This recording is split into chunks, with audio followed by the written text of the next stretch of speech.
हमने visa apply किया था लेकिन नहीं था हो रहा। 9 साल तक हमने इंतज़ार किया, फिर हमारी ऑनलाइन शादी हुई है। मैं सियालकोट की रहने वाली हूँ और मेरी शादी यहाँ जम्मू में हुई है। अस्सलामुअलैकुम, आदाब दोस्तों, मैं हूं शम्स सईद और आप देख रहे हैं हर खबर आप तक। दोस्तों, जो खबर आज आपसे साझा करने वाला हूं और शेयर करने वाला हूं वो बहुत अहम और महत्वपूर्ण है। दरअसल आपको बता दें कि एक सीआरपीएफ जवान मुनीर अहमद पर एक्शन हुआ है और उनको नौकरी से निकाल दिया गया है क्योंकि उन्होंने एक पाकिस्तानी महिला से शादी की थी। अब इसकी पूरी डिटेल क्या है, शादी की इसी वजह से निकाला या फिर और इन पर आरोप हैं, क्या वजह है, तमाम तर चीज़ें हम आपको पढ़कर सुनाते हैं। दोनों ने यानी मुनीर खान जो सीआरपीएफ के जवान हैं, इन्होंने एक पिछले साल 24 मई को एक वीडियो कॉल के जरिए शादी की थी। सीआरपीएफ की जांच में पाया गया कि जवान ने संबंधित अधिकारियों को अपनी शादी और उसके भारत में रहने की सूचना नहीं दी। भारत पाकिस्तान में जारी तनाव के बीच केंद्रीय रिजर्व पुलिस बल सीआरपीएफ ने अपने जवान मुनीर अहमद को पाकिस्तानी महिला से शादी की बात छिपाने के आरोप में नौकरी से बर्खास्त कर दिया है। मुनीर अहमद का ये काम राष्ट्रीय सुरक्षा के लिए हानिकारक पाया गया।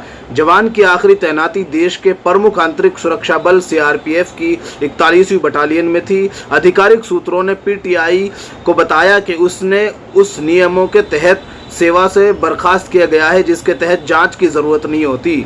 सीआरपीएफ के प्रवक्ता उप महानिरीक्षक डीआईजी एम दिनाकरण ने कहा कि मुनीर अहमद को पाकिस्तानी नागरिक से अपनी शादी को छिपाने और जानबूझकर उसके वीजा को वैधता से परे उसे शरण देने के कारण तत्काल प्रभाव से सेवा से बर्खास्त कर दिया गया है।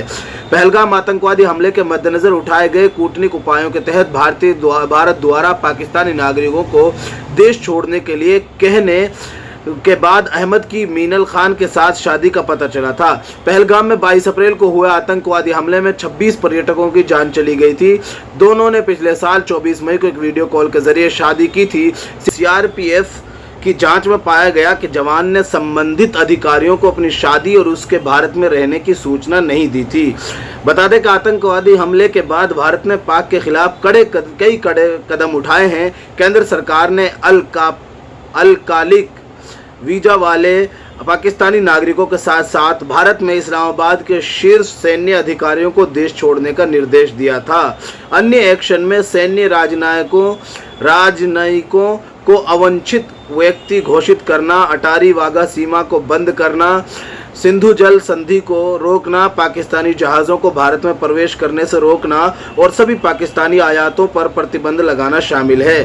तो इस तरह से ये पूरी खबर है दोस्तों, जिसके ताल्लुक से अभी घंटे 2 घंटे 4 घंटे से सुबह से ये खबर चल रही थी कि उनको जो है पाकिस्तान जाना था और वो पाकिस्तान जाने के ऐन मौके पर उनको हाई कोर्ट ने रोक दिया और उनको राहत दे दी थी। लेकिन अब ये खबर आ रही है कि उनको राष्ट्रीय सुरक्षा से मुताल्लिक मद्देनजर रखते हुए सीआरपीएफ के जो रूल रेगुलेशंस हैं उनमें उनको कसूरवार और उन पर आरोप लगे हैं कि किस तरह से उन्होंने अपनी शादी की खबर को छुपाया था, वो भी एक ऐसे देश की लड़की से शादी करने पर जिसको देश की सुरक्षा के लिए लगातार संवेदनशील माना गया है। इसी के ताल्लुक से इन पर जो कार्रवाई की गई है, इस ताल्लुक से आपको बता दें कि बहुत सारे नौजवान और बहुत सारे शादीशुदा जोड़े ऐसे हैं कि जिनके बच्चे 1 साल के थे, बहुत सारों के बच्चे 14 दिन के भी इसमें हमने सोशल मीडिया पर और न्यूज़ वगैरह में देखे हैं कि 14 दिन के बच्चे माँ बाप से जुदा हो गए हैं।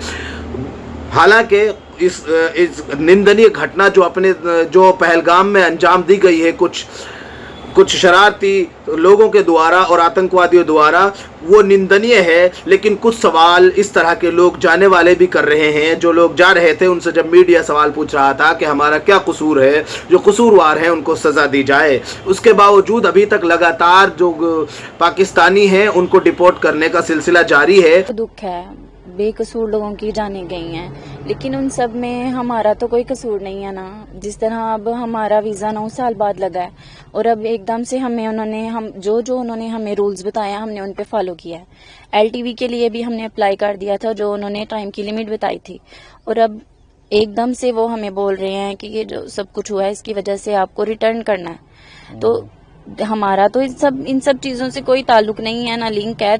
हमें दुख है जो बच्चे बॉर्डर पे हैं, माएँ दूर हैं उनसे। हमें कोई भी कानून या कोई भी मजहब धर्म, कोई भी किसी भी कंट्री में कोई ये नहीं कहता कि हस्बैंड वाइफ को अलहदा किया जाए या माँ और बच्चे को अलहदा किया जाए। जैसे बॉर्डर पे भी बच्चे उस तरफ हैं, माएँ इस तरफ हैं, कुछ बच्चे यहाँ हैं, माएँ उधर है, और ये बात गलत है।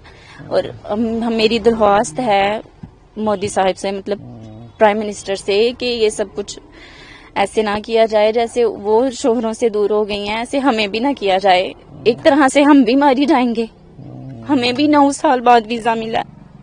क्या प्रोसेस क्या था? जैसे आपकी शादी हुई उसके बाद क्या रहता है, इस पे अप्लाई करना होता है, आपने क्या क्या प्रोसेस किया है इसमें? हमारी 9 साल पहले मंगनी हुई थी, हमने वीजा अप्लाई किया था लेकिन नहीं था हो रहा। 9 साल तक हमने इंतजार किया। फिर हमारी ऑनलाइन शादी हुई है। मेरी फुप्पो के बेटे हैं, मतलब बुआ के बेटे हैं मेरी।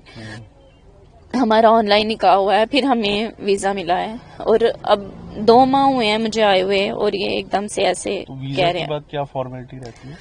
वीजे के बाद हम लॉन्ग टर्म जो वीजा करना होता है। हाँ जी, हमें वीजा मिला था, विजिट वीजा मिला था हमें 15 दिन का। और यहाँ पर आकर उन्होंने बोला था कि LTV जो वीजा है उसका एक प्रोसेस होता है कि जितना वो टाइम लिमिटेड है उसके अंदर अंदर अप्लाई करना होता है। और हम बॉर्डर क्रॉसिंग हुई थी मेरी 28 फरवरी को, और 1 मार्च को मैं FRO में गई थी, मतलब एंट्री वगैरह उन्होंने वो करनी होती है। उसके बाद हमने 4 मार्च को, मतलब 4 मार्च को हमने वो LTV अप्लाई कर दिया था। उसके बाद 13 मार्च को हमें इसकी LTV की सारी जितनी भी वो थी इन्वेस्टिगेशन इन्होंने सारी की हमसे। इन्होंने मतलब 13 मार्च को इन्होंने हमसे इंटरव्यू किया था LTV के लिए, और 14 मार्च को हमारा वीजा एक्सपायर हो जाना था। फिर हमने इनसे पर्सनली भी पूछा FRO से कि हमारा वीजा कल खत्म हो जाना है और फिर अब हम रुकें या जाएं, लेकिन इन्होंने कहा था कि आपका वीजा LTV में आ गया है, अब आप LTV में आ गए हैं और अब आप स्टे कर सकते हैं। लेकिन अब अचानक से ऐसे ये कह रहे हैं कि आप मतलब तो अभी अनलीगल है, अंडर प्रोसेस है अभी LTV। तो लेकिन जो कानून निकला है उसमें LTV के लिए ये जो कह रहे हैं जाना लागू नहीं है। अच्छा। और न्यू LTV का भी अंदर चांस है कि जो न्यू LTV आगे करेंगे उनको इशू होगा। लेकिन अब मेरी यही इनसे मतलब अपील है प्राइम मिनिस्टर से कि हमें यहाँ पर रहने दिया जाए। और आगे से इन्होंने वीजे भी सारे बंद कर दिए हैं, और ऊपर से हमें ये बोल रहे हैं कि आप अनलीगल तरीके से रह रहे हैं। अगर मैं अनलीगल तरीके से रह रही थी तो फिर मुझे 14 मार्च को जाना चाहिए था ना। फिर इन्होंने मुझे क्यों ये कहा कि आप LTV में स्टे करें। लेकिन तो ये कब तक इशू होगा वीजा, कुछ आपने पता किया है? हाँ जी, उनसे पता किया था। उन्होंने कहा था कि हमने आपको स्टे के लिए कह दिया है, 2 माह भी लग सकते हैं, 3 भी, 6 भी, साल भी लग सकता है। और हमने उनसे कहा भी था कि हमें रिटर्न कुछ दे दें, लेकिन उन्होंने ये कहा था हमने आपको स्टे के लिए कह दिया है, ठीक है। और जब जब उन्होंने हमें बुलाया हम गए हैं। FRO वालों ने भी बुलाया हमें, मतलब ये जो इंस्पेक्टर होते हैं, थाना होता है जो, इन्होंने भी हमें बुलाया, हम वहाँ भी गए हैं। लेकिन अब अचानक से ये जब ये ऑर्डर हुआ है, जब ये हादसा हुआ है, और इसके बाद इन्होंने मतलब तहसीलदार हैं, उन्होंने हमें नोटिस भेजा है कि आप अनलीगल तरीके से रह रहे हैं। वो हमारे घर में भी आए हैं, वो मतलब मुझे खुद बोल कर गए थे आप अनलीगल तरीके से रह रहे हैं। 15 मार्च का आपका वीजा जो है वो एक्सपायर हो गया। 15 मार्च का नहीं, हमारा 14 मार्च का एक्सपायर हो गया था। और मैंने उनसे तब भी कहा था कि अगर मैं अनलीगल तरीके से थी आपको तब कहना चाहिए था, अब आप क्यों बोल रहे हैं? क्योंकि हमें तो उन्होंने लॉन्ग टर्म वीजे में स्टे का बोला था और हम उसी वजह से कर रहे हैं। और यही बात हमने मतलब ये जो तहसीलदार है, हमने इन्होंने भी हमसे पूछा था जब हम स्टे कर रहे थे कि आपने स्टे क्यों किया, और हमें उन्होंने एप्लीकेशन, वो जो ID होती है उसकी LTV की, उन्होंने हमें वो दी थी, और यही बोला था कि आपको कोई भी कुछ कहेगा आपने वो प्रूफ दिखाना है। ये इस तरह की ये जब हमने उनसे बात की थी, मतलब उनको बताया था कि तहसीलदार ने हमें ये ऐसे वो किया है। अंत में आपसे निवेदन है कि आप हमारे इस चैनल को सब्सक्राइब ज़रूर कीजिएगा और हमारे फेसबुक पेज हर खबर आप तक को भी ज़रूर फॉलो कीजिएगा, ताकि आप तक वो खबरें पहुंचती रहें जिनको गोदी मीडिया नहीं दिखाता है। ख़ास तौर से वो छोटी खबरें बनाकर जिनको गुजार दिया जाता है, वो इम्पोर्टेंट खबरें आप तक पहुंचती रहें। फिलहाल इन तस्वीरों में इतना ही। आगे फिर मुलाकात होगी आपसे किसी ऐसी ही खबर के साथ। तब तक के लिए जय हिंद, धन्यवाद दोस्तों।